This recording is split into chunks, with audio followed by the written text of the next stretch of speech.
ขั้นสิเที่ยวทางเวิงให้หาห่มบังหัวขั้นสิเที่ยวทางไกลไถถงให้มีพร้อมขั้นสิไปทางหน้าให้หาทิ้งบังใหญ่ตักน้ำไว้เต็มบังจังค่อยไปทิ้งว่าไว้บังใหญ่คือโตเฮาวัฏฏะสงสารนันใหญ่ยาวเข้าเงินกองบุญสร้างกุศลแห่คิดหำทางหน้าพุ่นผัดยังกวงกว่าหลังศีลนั่นเป็นห่มกังคันยู่ใหญ่บังหัวท่านนั่นเป็นเสบียงใส่ถงให้มีพร้อมแม่นสิไก่ยาวเยินภาวนาตักน้ำใสไก่ปันไดกะบ่ยานทิ้งบังได้ตื่มเต็ม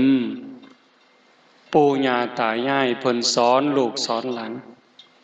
เอาคำสอนของพระพุทธเจ้ามาเป็นกรอบเป็นขั้นล่อง